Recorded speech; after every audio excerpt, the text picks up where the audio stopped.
US investment green card. $800,000 must have legally documented money. Exit period after 3 years. Shuda LP 6302946180. ఏదైతే గడిచిన 4-5 రోజుల క్రితము నా ప్రచార రథాన్ని గుర్తు తెలియని వాళ్ళు తగలబెట్టారనే అంశము మొత్తం స్టేట్ వైడ్ అంతా కూడా మీడియా ద్వారా బాగా ప్రజలకు తెలిసింది. నిన్న సాయంత్రం తెలుగుదేశం పార్టీ స్క్రిప్ట్ ఇచ్చిన విధంగా, లేకపోతే తెలుగుదేశం పార్టీ వాళ్ళు ప్రెస్ నోట్ ఏదో పోలీస్ డిపార్ట్మెంట్కి పంపించిన విధంగా నిన్న police department press note release చేశారు. అంటే ప్రెస్ మీటే పెట్టి డిఎస్పీ గారు హెడ్ చేస్తూ ప్రెస్ మీట్ రిలీజ్ చేసిన దాంట్లో క్లియర్గా చెప్పిన అంశం ఏంటంటే,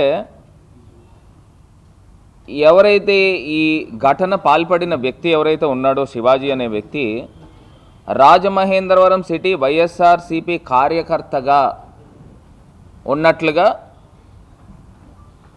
మరియు మాజీ ఎంపీ మార్గాని భరత్రామ్ గారి తండ్రి నాగేశ్వరరావు గారి ప్రధాన అనుచరుడిగా అసలు ఎట్లాగా పోలీస్ డిపార్ట్మెంట్ ధృవీకరిస్తారండి? ఇది వైఎస్ఆర్సీపీ కార్యకర్త అని మీరు ఎట్లా చెప్పగలుగుతున్నారు? అంటే ఎలక్షన్స్ ముందర 4 రోజుల ముందర తెలుగుదేశం పార్టీ వాళ్ళకి వెన్నతో పెట్టిన విద్య ఒక కోవర్ట్ ఆపరేషన్ చేశారు. మా దగ్గరికి 4 రోజుల ముందర వచ్చిన వ్యక్తి కడుపు బాధతో అనంట తీసుకొచ్చి వెహికల్ని తగలబెట్టాడంట. ఎంత ఆశ్చర్యం వేస్తూ ఉంది అంటే, 10-15 సంవత్సరాల నుంచి వైఎస్ఆర్సీపీ పార్టీ కార్యకర్తలు, నాయకులు, జగన్మోహన్ రెడ్డి గారి అభిమానులు చేయలేని పని ఈ వ్యక్తి చేశాడంట. ఎందుకు చేస్తాడు అంటే, వీళ్ళందరికీ లేని బాధ ఈ కుర్రోడికి ఎక్కడి నుంచి వచ్చింది? 4 రోజుల ముందర కరెక్ట్గా 4 రోజుల ముందర కూడా లేదు. మా ఎలక్షన్స్ ముందర వచ్చిన వ్యక్తి ఇతను. అంటే కోవర్ట్ ఆపరేషన్లో భాగమా? నాకు ఒకటే ఆశ్చర్యం అనిపించిన అంశం ఏంటంటే, అసలు తెలుగుదేశం పార్టీ, అసలు పోలీస్ డిపార్ట్మెంటు ఏ రకంగా వైఎస్ఆర్సీపీ కార్యకర్తని మీరు ధృవీకరిస్తారని అడుగుతా ఉన్నా. అసలు మీరు బయాస్డ్గా ఏ రకంగా చేస్తారు? అన్బయాస్డ్గా ఉండాలి డిపార్ట్మెంట్ అంటే. నాకు ఇప్పటికీ కూడా పోలీస్ డిపార్ట్మెంట్ పైన, అదేవిధంగా రాజమహేంద్రవరం ఎస్పీ కార్యాలయం పైన నాకు అమితమైన గౌరవం ఉంది. కానీ ఈ రకమైన అంశం ప్రధాన అనుచరుడు ఏంటండి? అంటే మా నాన్నగారికి ప్రధాన అనుచరుడు ఎట్లాగైతాడు? అంటే ఎలక్షన్ ముందర 4 రోజుల ముందర వస్తే ప్రధాన అనుచరుడు అయిపోతాడా? ఎట్లా మాట్లాడుతున్నారు అంటే? మరి ఇక్కడ మా పార్టీలో తిరిగిన వాళ్ళంతా 10-15 సంవత్సరాల నుంచి, నేను పార్టీలో జాయిన్ అయ్యి ఒక 6 సంవత్సరాలు అయింది, అప్పటి నుంచి తిరిగిన వాళ్ళకి లేని బాధ ఈ కుర్రోడికి ఎక్కడి నుంచి వచ్చింది? ఇది కూడా ఒక వ్యక్తి చేశాడంటే నాకు ఇవాళ అన్న రోజుకి కూడా నమ్మశక్యం కావట్లా. ఈ పలానా సోకాల్డ్ ఈ వ్యక్తి అనేవాడు, శివాజీ అనేవాడు, గతంలో ఎవరితో తిరిగేవాడు, గతంలో ఏ పార్టీలో సోషల్ మీడియా వారియర్ కింద ఉన్నాడు. నిన్న రాత్రి అతని గురించి మొత్తం ఇన్ఫర్మేషన్ తీసుకుంటా ఉంటే మనకు వచ్చిన అంశాలు ఏంటంటే, తెలుగుదేశం పార్టీలో సోషల్ మీడియా వింగ్లో పనిచేసేవాడంట. సోషల్ మీడియాలో వాట్సాప్ గ్రూపుల్లో షేర్లు కొట్టేవాడంట. అంటే ఈ వ్యక్తి ఇక్కడికి వచ్చి మమ్మల్ని బదనాం చేయడానికి వచ్చాడా? అంటే ఇక్కడికి ఉన్న ఇన్ఫర్మేషన్ ఎప్పటికప్పుడు అప్డేట్ తెలుగుదేశానికి ఇవ్వడానికి వెళ్ళాడా? నాకైతే అర్థం కావట్లా. నేను ఇవాళ ఒక అంశం అయితే చెప్తాను. ఎవరైతే ఈ వ్యక్తి దగ్గర పోలీస్ డిపార్ట్మెంట్ ఫోన్ తీసుకుని ఉన్నారో, ఆ ఫోన్లో గ్యాలరీలోకి వెళ్తే ఎవరి ఫోటోలు ఉన్నాయి? తెలుగుదేశం పార్టీ నాయకులతో ఫోటోలు లేవా? నేను అడుగుతా ఉన్నా. పోలీస్ డిపార్ట్మెంట్ ఇది కూడా బయట పెట్టాల్సిన అవసరం ఉంది. నాకు చాలా ఆశ్చర్యం అనిపిస్తుంది. ఎట్లాగ మీరు ప్రధాన అనుచరుడని మీరు ఎట్లా డిసైడ్ చేస్తారని అడుగుతున్నా. ఒక 4 రోజుల ముందు వచ్చిన వ్యక్తి ఎలాగ మీరు డిసైడ్ చేస్తారని అడుగుతా ఉన్నా. ఇందులో నేను ఒక్కసారి ఈ ప్రెస్ నోట్ ఇచ్చిన దాంట్లో కూడా నేను చదువుతాను. అంటే 2024 సాధారణ ఎన్నికల్లో వైఎస్ఆర్సీపీ ఓడిపోవడంతో టీడీపీ అధికారం రావడంతో శివాజీ ఎక్స్ఎంపీ గారి మీద ఉన్న అభిమానంతో ఎక్కడి నుంచి వచ్చిందండి ఈ అభిమానము? నెల రోజుల ముందర వచ్చే వ్యక్తికి అభిమానం వస్తుందా?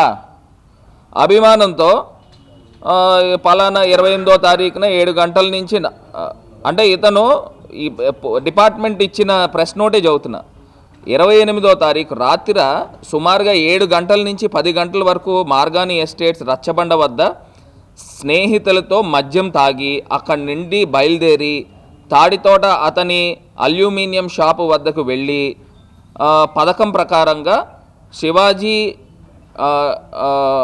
షాపు ఎదురుగా ఉన్న లోపలికి వెళ్ళి మోటార్ సైకిల్ ట్యాంకులో పెట్రోల్ తీసి ఒక కవర్లో పోసి శివాజీ షాప్ దగ్గర ఉన్న వేరొక షాపులో దోమల చక్రాన్ని తీసుకుని 4 అగ్గిపుల్లలు ప్లాస్టిక్ తాడుతో కట్టి వెలిగించానని చెప్తున్నాడు. నాకు ఒకటి అర్థం కాలే, ఒక లాజిక్ మిస్ అయ్యారు. 7 గంటల నుంచి 10 గంటల దాకా తాగిన వ్యక్తి 3 గంటలంట, 3 గంటలు తాగిన వ్యక్తి ఇంత పథకం ప్లాన్ చేయగలుగుతాడా? అతను మళ్ళీ ఇక్కడి నుంచి తాగేసి అంట తాడితోట దగ్గర అతను అల్యూమినియం షాప్ దగ్గరికి వెళ్ళి అతనికి ఉన్న వెహికల్లోంచి తీసి పెట్రోల్ తీసి ఒక అల్యూమినియం కవర్లో చుట్టి ఆ పక్కనున్న పాన్ షాప్లోకి వెళ్ళో లేదా ఇంకో షాప్లోకి వెళ్ళో చక్రాలు దోమల చక్రం తీసుకుని దానికి అగ్గిపుల్లలు పెట్టి ఇంత పథకం ప్లాన్ చేయగలుగుతాడా ఒక వ్యక్తి? ఎంత ఇది ఒక సినిమా స్టోరీ కింద అనిపిస్తూ ఉంది. ఇది అసలు పోలీస్ డిపార్ట్మెంట్ కూడా విచారణ చేసినప్పుడు 3 గంటల పాటు తాగిన వ్యక్తి ఇంత పథకం ఒక వ్యక్తి చేయగలుగుతాడా?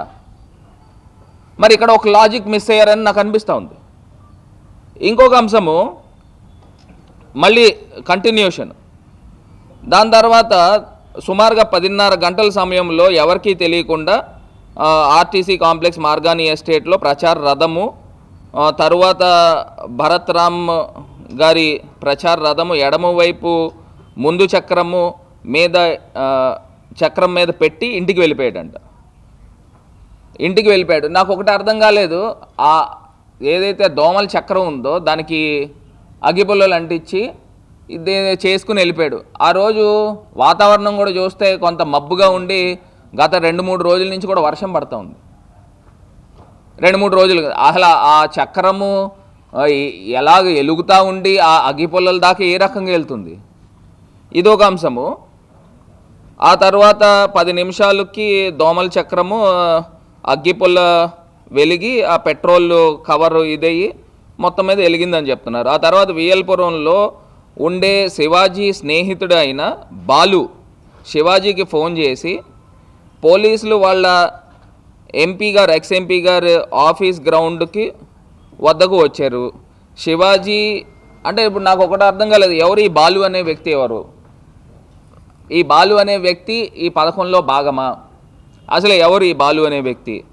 శివాజీ ఏమో నేను ఇంట్లోనే ఉన్నానని చెప్పి ఆ తర్వాత మార్గాన్ నాగేశ్వరరావు గారికి ఫోన్ చేసి ఆఫీస్ వద్ద పోలీసు వారు ఉన్నారు ఏమైందని అడగగా ఆయన ఎవరు అడిగారు? ఆఫీస్ దగ్గర పోలీసు వారు ఉన్నారని ఎవరు అడిగారు?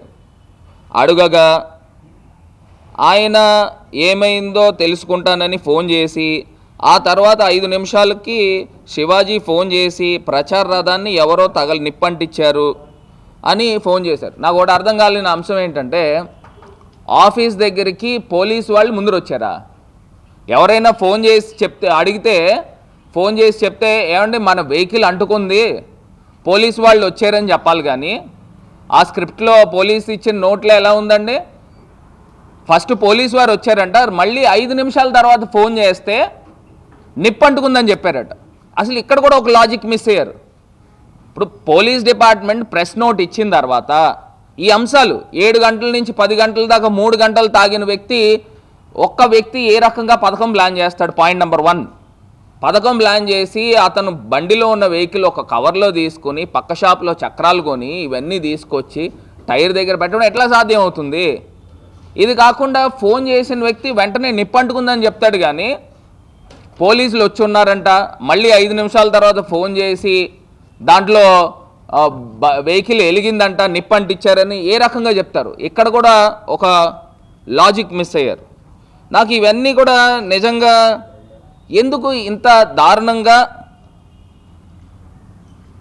పోలీస్ డిపార్ట్మెంట్ ఈ రకమైన ప్రెస్ మీట్ పెట్టాల్సిన అంశము నా పైన, మా తండ్రి గారి పైన, వైఎస్ఆర్ కాంగ్రెస్ పార్టీ పైన ఈ రకమైన మాటలు చెప్తా ఉన్నారు.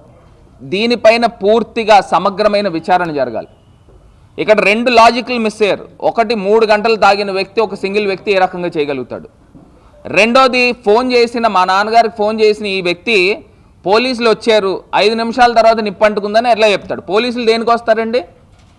ఎందుకు వస్తారు? నిప్పంటుకుంటేనే కదా పోలీసులు వచ్చేది. అప్పటికి ఇది బొమ్మూరు లిమిట్స్లో ఉంది. నేను బొమ్మూరు సీఏ గారికి ఫోన్ చేస్తే ఫోన్ పనిచేయాల. దీని ఆపోజిట్ రోడ్లో రోడ్డు ఇది ప్రకాష్ నగర్ లిమిట్స్. ఇమీడియట్గా ప్రకాష్ నగర్ సీఏ గారికి ఫోన్ చేశా. నాకు ఇన్ఫర్మేషన్ వచ్చిన వెంటనే ఈ రకంగా జరిగింది అని. వెంటనే వారు వచ్చారు. అంటే ఇదంతా కూడా నా నోటీస్కి వచ్చింది 15 గంట తర్వాత వచ్చింది. 15 గంట తర్వాత వస్తే పోలీస్ డిపార్ట్మెంట్ అక్కడి నుంచి ఇక్కడ రావడానికి కనీసం 5-10 నిమిషాలు పడుతుంది. అంటే ఒక 20-25 నిమిషాల తర్వాత వచ్చింది. అంటే అసలు ఈ రకమైన 20 నిమిషాల తర్వాత వాళ్ళు వచ్చారు. కానీ ఏ టైంకి మా నాన్నగారికి ఈ వ్యక్తి ఫోన్ చేశాడు, ఇవన్నీ కూడా లోతుగా విచారణ జరగాలి. నాకు నిజంగా పోలీస్ డిపార్ట్మెంట్ పైన అమితమైన గౌరవం ఉంది. అసలు మరి వైఎస్ఆర్సీపీ పార్టీ కార్యకర్తని ఏ రకంగా మెన్షన్ చేస్తారనేది ఒకటి బాధాకరం. ఇందాకడ సోదరుడు కూడా ఫేస్బుక్లో చూపిస్తూ ఉన్నాడు. అతను ఫేస్బుక్ ఓపెన్ చేసి అసలు ఏ పార్టీతో అతను ఉన్నాడు అని అంటే ఇలాగ బీజేపీ పార్టీతో ఉన్నాడు అనేది. అంటే అతను బీజేపీ పార్టీ అని నేను చెప్పట్లే, అతను మద్దతుదారుడి కింద. ఇది పెట్టుకున్నది కూడా ఏప్రిల్ 22వ తారీఖున పెట్టుకున్నాడంట ఈ వ్యక్తి.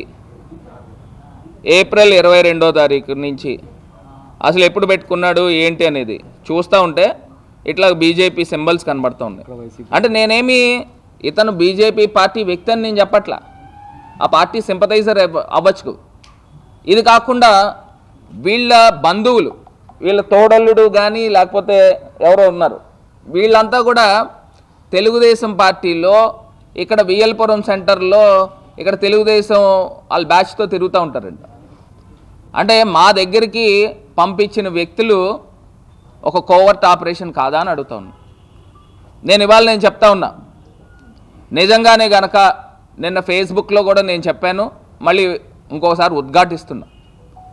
నేను కానీ నా కుటుంబ సభ్యులు ప్రమేయం కానీ ఆ వెహికల్ తగలబెట్టిన దాంట్లో ఉంటే నేను నేరుగా మార్కండే స్వామి గుడి దగ్గరికి వచ్చి ప్రమాణం చేయడానికి నేను సిద్ధంగా ఉన్నాను. ఇదే సవాళ్ళు తెలుగుదేశం పార్టీ ఎమ్మెల్యేకి వాళ్ళ కుటుంబ సభ్యులు కూడా చెప్తా ఉన్నా.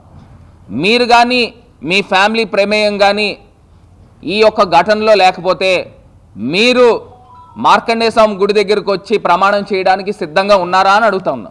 మరిన్ని వీడియోస్ కోసం ఛానల్ ని సబ్స్క్రైబ్ చేయండి. లేటెస్ట్ అప్డేట్స్ కోసం వాట్సాప్ ఛానల్ ని ఫాలో చేయండి. అండ్ లింక్ డిస్క్రిప్షన్ లో ఉంది.